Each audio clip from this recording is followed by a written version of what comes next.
Et bonjour, je voudrais préciser quelque chose.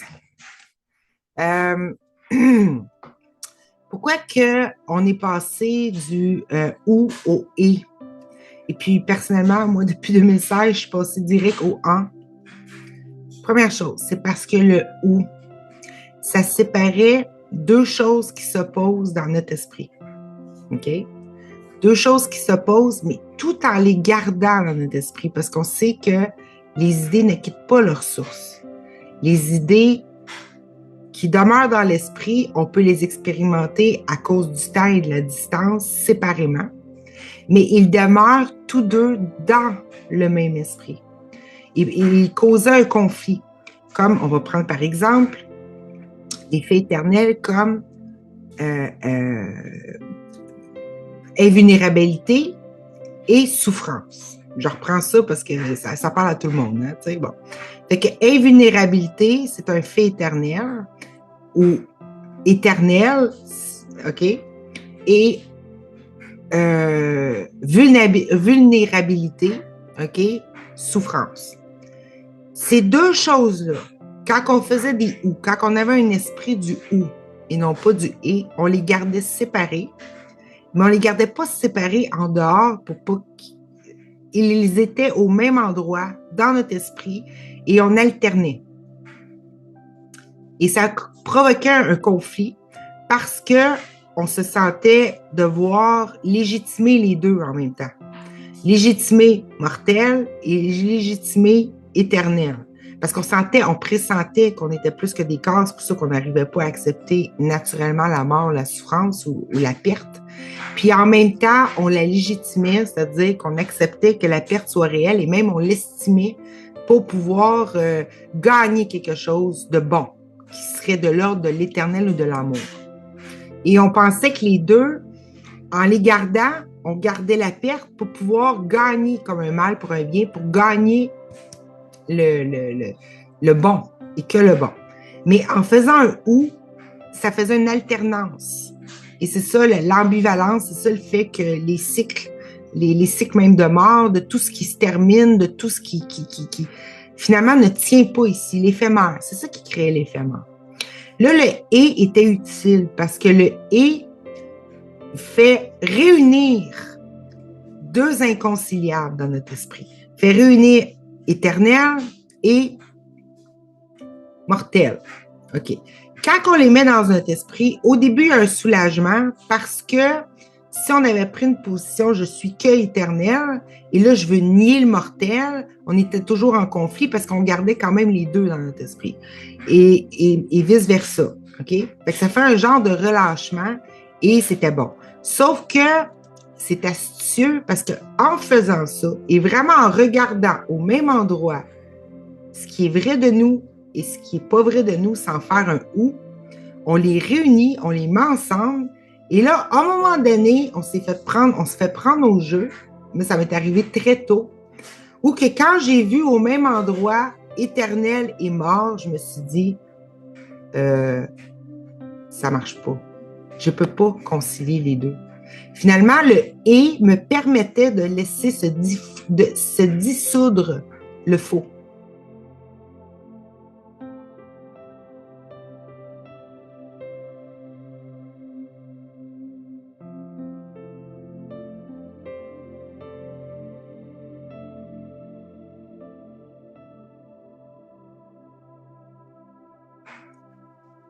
C'est comme une astuce ingénieuse de manipulation bienveillante. Parce que quand je vois au même endroit deux choses qui se contredisent complètement, c'est-à-dire la possibilité d'être détruit et la possibilité que je suis indestructible, je ne peux pas garder les deux au même endroit. Je peux les garder séparés dans le ou, dans mon esprit, hein, ça ou ça, et une fois de temps en temps, j'adosse et je vis ce qui est destructible, et une autre fois de temps en temps, je vis ce qui est plein et ce qui est pas destructible, mettons la santé. Mais là, la santé, des fois, devenait de la maladie, de la perte d'entièreté et ça alternait jusqu'à la mort et la mort s'alternait de vie en vie et tout le kit qu'on connaît. Mais ça, je parle dans les grandes lignes, mais dans toutes les petites lignes de notre vie aussi, dans tous nos trucs de quotidien. Ça va plus, ça va plus, ça va bon. Mais quand on les met ensemble, là, l'esprit est capable avec sa lumière bienveillante, de voir qu'il y en a un qui est trop, là. Il y a quelque chose qui ne marche pas. Il fallait les réunir pour voir qu'il y a quelque chose qui ne fitait pas, pour pouvoir laisser se dissoudre le faux complètement. Pourquoi moi j'ai été tout de suite dans le « en », puis moi ça m'a réconcilié, c'est par rapport au pardon, on va dire. Par rapport aussi à la responsabilité, par rapport à l'engagement, par rapport aussi à tout ce qui est possible. Dans le « en », non seulement il y a le « et », et c'est dissous, finalement, quand j'ai vu au même endroit, qu'est-ce que tu veux, la douleur ou un miracle? Qu'est-ce que tu veux, être qui tu es ou la souffrance? Tu ne peux pas avoir les deux dans le même monde. Ils ne peuvent pas se chevaucher. Ils ne peuvent pas être ensemble. Fait qu'en les mettant ensemble, en faisant un « et » mental dans notre esprit, ça faisait obligatoirement qu'à un moment donné, tu n'as pas le choix de les regarder au même endroit tous les deux. Et quand tu regardes les deux au même endroit, il y en a un qui disparaît. OK? Dans la lumière, il y en a un qui disparaît. Et je peux vous assurer que qu'est-ce qui disparaît, c'est toujours la douleur parce qu'on n'en veut pas, naturellement. OK? On ne veut pas la perte. On ne veut pas le mal. On ne veut pas ce qui nous ressemble pas. Fait que c'est ingénieux. Bon. Mais le « en », moi, je l'avais adopté parce que c'est une façon de remettre tout innocent dans mon esprit. Comme l'idée pour pouvoir pardonner sans faire du pardon qui détruit, c'est-à-dire du pardon de dire « OK, moi, je me positionne, je suis mieux que toi et toi, là-bas, je sais, je valide que tu as fait quelque chose qui ne me plaît pas, mais je te pardonne parce que moi, je suis dans une position plus juste présentement comparativement à toi. » Puis finalement, ça n'était pas du vrai pardon, ça, c'était juste une tactique encore pour garder, séparer les choses et se tromper soi-même. Mais en faisant un « en », j'étais comme dans la mentalité ou dans la vision que tout est mon rêve. Tout est dans mon rêve, dans mon univers, dedans. Et quand c'est dedans, déjà, j'ai plus envie d'attaquer ni de me défendre contre moi-même. OK? Mais pas juste ça, c'est un peu comme l'idée du rêve. Est-ce que les personnages dans mon rêve sont coupables de ce que je rêve pour eux?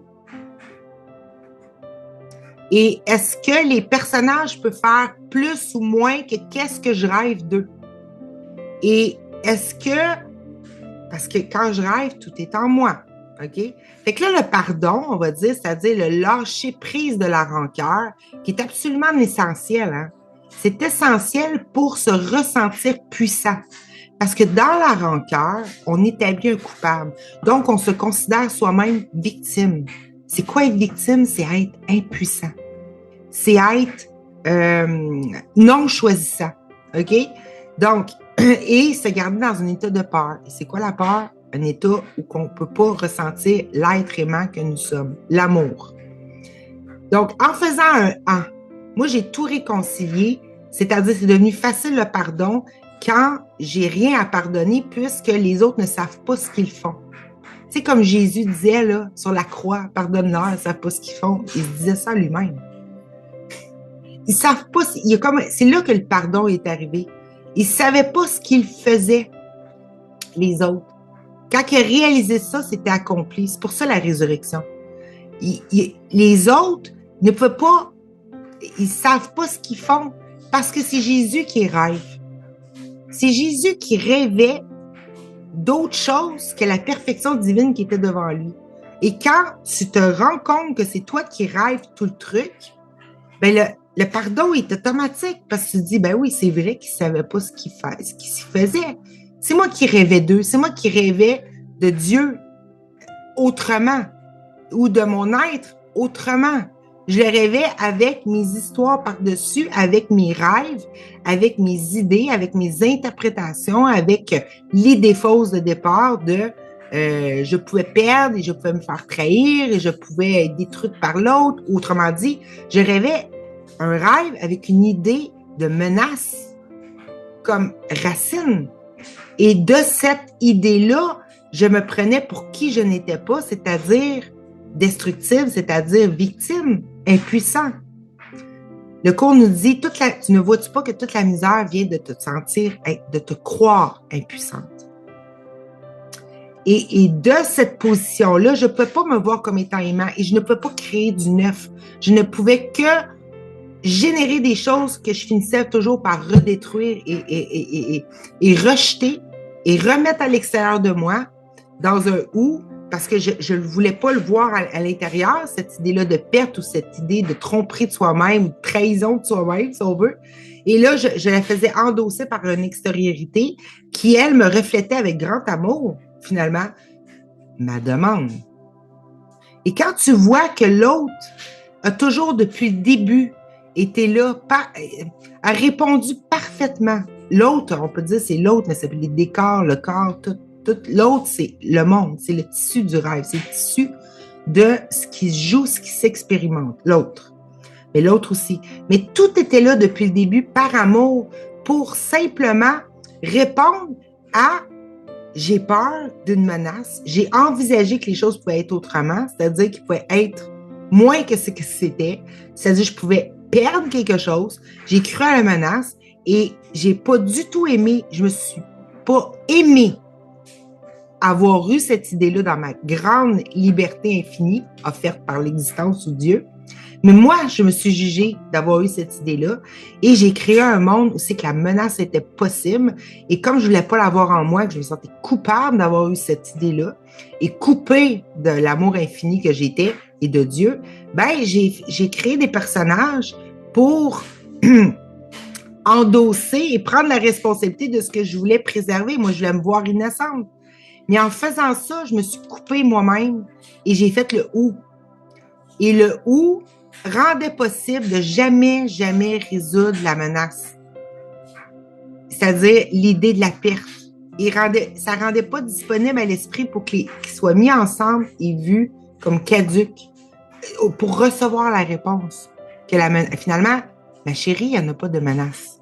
Tu t'es jamais séparé, c'est une idée que tu as eue et jamais Dieu a autorisé. C'est-à-dire, on ne s'est jamais autorisé à créer l'impensable, c'est-à-dire se détruire complètement, si elle aurait été vraie. Fait que c'est pour ça que, pour moi, le « et », c'est comme une astuce ingénieuse, une tromperie bienveillante pour faire le « et ». Je fais comme des... comment on dit ça, là, en tout cas, je fais comme des previews, là. Je dis pas du film en premier. Pour être à même que l'esprit accepte de mettre les deux ensemble, le perché et le terrestre, on va dire, c'est-à-dire le terrestre, la limite et le limité. Et quand c'est vu, ben là, l'esprit, naturellement, quand il met ça ensemble, il voit, ben là, attends, là. C'est parce que là, c'est disponible les deux, mais je peux pas les garder en même temps. Et je vois bien que quand je vois le bien, ben, c'est ça que je veux garder. L'autre affaire, à quoi ça me sert? Tu sais, quand c'est mis ensemble, ou comme que je disais dans une autre vidéo, quand tu mets le but de qu'est-ce que tu veux te connaître en tant que merveille invulnérable, illimitée, éternelle, bienveillante, fraternelle et tout ça, ben, quand tu le mets au même endroit que ce qui se passe, qui reflétait la menace, ben, automatiquement, tu n'as pas à faire d'efforts. C'est facile le oui. Ben, c'est ça, je vais garder. Mais tu ne peux pas garder les deux. C'est pour ça que c'était ingénieux parce que en les mettant ensemble, il y en a un qui disparaît automatiquement. Et moi, le A, ben, j'avais mis le et tout de suite dans le A pour aussi complètement lâcher la faiblesse, lâcher l'impuissance, lâcher que je pouvais être nuit, la menace. Puis en mettant tout en, ça faisait qu'il n'y a pas de danger, je suis en sécurité, tout est en moi. Et si je vois que finalement, depuis le début, si tout ça a été par amour, tout ça a été comme des pierres blanches ou des signaux d'alarme ou des appels à l'amour à moi-même, ben, je vois que tout ce que j'ai donné, c'était l'amour. Et si je vois ça, que c'était l'amour depuis le début, en mon « en », et voilà le résultat. Je ne peux plus douter de moi. Je ne peux plus douter du don. Je ne peux plus douter donc du résultat. Je ne peux plus le diluer. Je ne peux plus faire autre chose que le bon et que le bon. Parce que ça vient de l'amour depuis le début. Et tout ça est permis dans le « en ». La menace se dissout complètement dans le « en ». Parce que le « et » fait le pont mental, le « en » fait c'est comme si le « et » c'était, on va dire, horizontal et le « en » c'est le vertical. C'est que tu as le « et » qui OK, les deux, ouais, mais attends un petit peu, quand t'es mis ensemble, oh, il y a quelque chose qui s'enlève, il y a quelque chose qui disparaît. Et le « en », c'est comme le retour à l'être à partir de OK, il n'y avait rien à l'extérieur de moi, on était tous en moi, si on va dire, mais là, je ne parle pas de Nancy personnellement, on s'entend là. Je parle de la conscience qui parle maintenant. Tout était en moi. Et là, tu te rends compte qu'en plus, quand tu as fait le « et », que c'est l'amour qui choisit l'amour, OK? C'est comme une réconciliation intérieure quand ça laisse aussi dissoudre le faux. Mais le « en », c'est comme le vertical, c'est comme la réunion du mental ou du supramental qui voit les deux choses et qui n'accepte plus. Ben, c'est pas qu'il l'accepte plus, c'est comme une lumière qu'on allume dans une pièce. Ce qui n'est pas là disparaît. L'ombre disparaît. Ben, c'est ça qui arrive. Mais le « en », c'est comme pour pouvoir revenir de tout cœur, si on veut. C'est-à-dire, c'est le pardon complet. C'est que la logique réconcilie et après ça, le cœur se pardonne. Il se pardonne parce qu'il voyait, ben voyons, ils ne savent pas ce qu'ils font. C'est vrai, je ne peux pas être abandonnée. J'ai jamais été trahie. J'ai jamais été persécutée. J'ai jamais été... Fait que la rancœur perd tout son sens. Et quand la rancœur perd tout son sens, le cœur revient. Le cœur se rend. T'sais? Et puis, dans ce cœur-là, il y a la toute-puissance. Il y a l'innocence de la puissance de la toute-innocence, la sainteté qu'on appelle, le fait qu'on est aimant. Le fait qu'est-ce qu'il dit aussi dans le cours en miracle, que quand tu ne peux pas être heureux si tu ne te vois pas toi-même aimant. Mais on ne peut pas aimer ce qu'on pense qui nous a persécutés, qui nous a trahis, qui nous a blessés. Il a fallu faire le « et » et voir que, OK, j'en veux plus là, de l'opposé à l'amour. Voyons, ça n'a plus de sens. Et après ça, le « en » pour voir que finalement, tout était amour depuis le début. Même ce qui semblait me persécuter n'était juste que de l'amour à répondre ce à quoi je croyais. Je croyais une menace. Et l'autre était l'émanation amoureuse, qui est comme Dieu, qui s'est mis en forme, dû à mon idée de vouloir me réparer en vue de me refaire pur ou me refaire merveille, tu sais, pour pouvoir réaccepter l'amour infini de Dieu. Ben, c'est la même chose, on va le faire avec soi-même.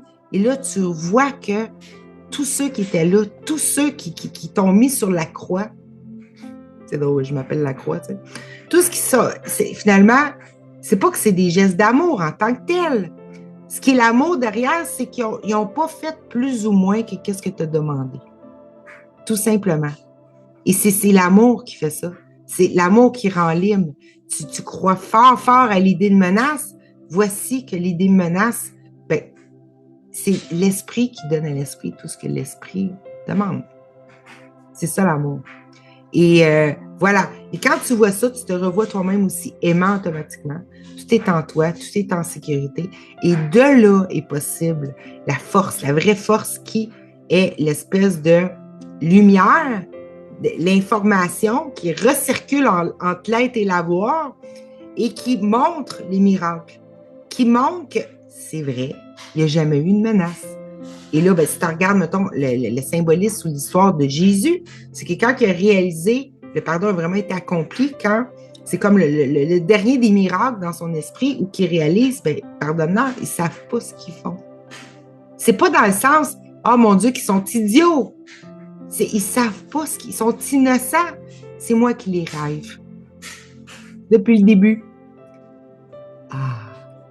3 jours plus tard, miracle, résurrection. Il n'y a plus de traces de persécution. Pourquoi? Le Fils est indestructible. Le Fils n'a pas été attaqué par lui-même. OK? La vérité se révèle.